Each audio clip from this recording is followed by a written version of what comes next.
I just finished my final story for NBC News.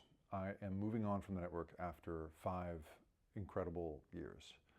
And I have a lot of big feelings. And one of them, of course, is sadness. I'm sad to be leaving.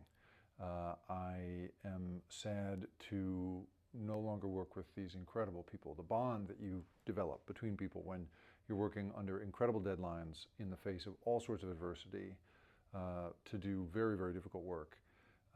It brings you together with people in this really fundamental way. And so first of all, I just want to say to all of those people, and you know who you are, how much I will miss you and how much of a pleasure it has been, what an honor it has been to work with you.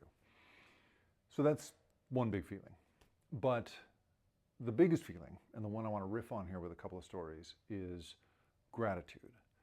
I am so grateful to have had this time at NBC News. NBC, you know, has a long history, as do so many news organizations, of really trying to be a force of good. And the civic responsibility of journalism, I really consider it a holy institution. For me, really has to do with it being a group effort. I think a lot of the time when you put, I'm not an institutionalist, and when you put people together, it can often go very, very wrong. But in the case of journalism, grouping people together around a collective set of editorial values in the service of trying to bring truth to an audience is a really big deal. And if you look through the archives, as I've gotten to at NBC, and look at correspondence in places like Vietnam, really grappling with some of the first times that the US government, for instance, just outright tried to deceive the American public about how that war was going. The work is important, and as a group, I think it is done best. And so I'm grateful to have been part of that history in my small way. Now, when I arrived, my beat was a little up in the air. It wasn't totally clear what it was going to be, because traditionally, tech coverage at a network has been sort of like some upbeat nerd, and let's be clear, I am that upbeat nerd, but an upbeat nerd who tells you about robots and kitchen gadgets and the rest of it, right? But I happened to be lucky enough to show up at NBC at a time when they were ready for what I was interested in doing, which was trying to do tech and society, right? And the ways in which technology isn't just changing our brains and our relationships and our democracy, but also revealing the vulnerabilities in all of those things. And in the first little while, I would pitch stories about that, and people would kind of squint at me a little bit. Not always, and not very often, but they did. But very quickly, that only lasted for a moment. Very quickly, people were coming back at me and saying, hey, I've got a story for you. And so I don't feel like I, invented this beat, but I do feel like I gave them permission to think about it in this new way, and unleashed the creative energy of NBC really came up under me, and I benefited from having all sorts of partners all across the network and thinking about that beat in that way. So super grateful for that.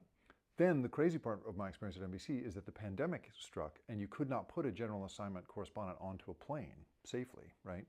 And so they came to me and they said, can you do some of the general assignment work that we need you to do in Northern California?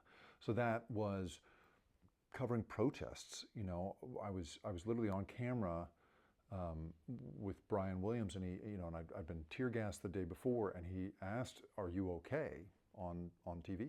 And I said, I am, but it's been a lot, and a few days ago I was the tech correspondent, but now I'm running around the streets with a gas mask, right? And that was the experience for me of 2020 and beyond. And so suddenly I was covering protests and wildfires and shootings and all kinds of things, and it taught me a deep, deep respect for the general assignment correspondents that you see before and after my segments. Most of the people that you see on NBC and networks like it have come up through local news, the gladiator academy that is local news. And so those people are truly the best and brightest and the hardest working.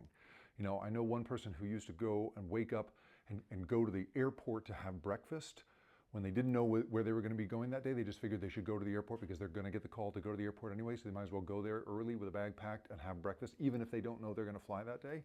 That's the work ethic of those folks. And so my deep respect for the people who do general assignment work was vastly deepened by doing that work for a while.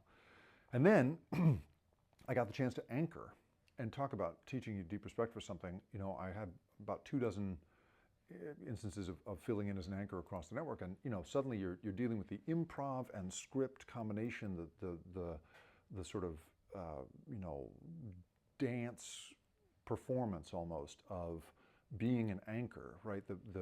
You've got things coming at you and this is happening, and you got to be able to be cogent on all sorts of topics across the course of the hour, but you can't be a know-it-all, and you certainly shouldn't wander past your expertise. And then news breaks, right? And suddenly, in my case, you know, American forces bomb a couple of targets in Syria, and you got to wake up the Tehran correspondent and start asking questions.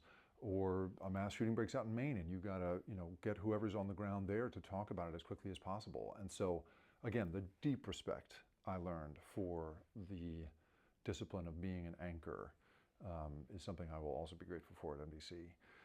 And with that, you know, I just over and over again was just challenged and challenged and challenged. At one point, President Biden came to San Francisco to meet with Xi Jinping, and you know, there's this sort of challenge that you get into with these kinds of events where you're waiting for the president to come to the podium to speak, and so you have a live shot of the podium waiting for them to come, but you need somebody to be in the chair, in the correspondent chair, to basically forecast what might be said and more or less fill time. You know, be smart and be analytical, but fill time until he comes out. Well, I got stuck in the chair for like almost an hour riffing on geopolitics and the, you know, the potential for climate and the, you know, the originating chemicals of fentanyl and all of that stuff. I just had to talk for like an hour. So over and over again, I was asked to reach way beyond my grasp at NBC, and that for me has been just a huge pleasure. There have been some things that I didn't do, you know, that where I did reach my limit. I was asked to go to Ukraine at one point, and you know, I have kids, and I said I need to be there to watch them grow up, and when they grow up, I need them to like me, and so I turned that down. But the incredible challenges that were put in front of me over and over again, I'm so honored to have been entrusted with. So there's all that. And then I want to close here with one last piece of gratitude, which is to you. The people that have watched me during these 5 years and given me feedback have been so helpful to me, so instructive. The thoughtfulness that you have is such a gift for someone in my position. And I think once upon a time, and occasionally you see this still, but once upon a time there was this idea that the audience couldn't handle complicated, difficult, subtle stuff. And as a result, you had to sort of dumb things down to the dumbest possible version of a story. I didn't experience that at NBC, and covering tech the way I did with these very subtle, very abstract stories that very often involve nothing you can actually point a camera at, I still got to go forward and speak to you in the sophisticated way that you deserve, because you're sophisticated. And so I just really want to thank you for that sophistication and for sharing it with me all of this time. Now, if you've watched this far, I might as well also say here that I'm going to be in this sort of transitional period for a little while. And as a result, I have time and opportunity to think about and partner up on stuff that I could never have been part of when I was a full-time correspondent at NBC. So if you're interested in doing something together, hit me up. I'd be very interested to hear any ideas you have for what I should do next. And when the next thing does happen, I will let you know. And again, I just want to thank you for the best 5 years of my professional life.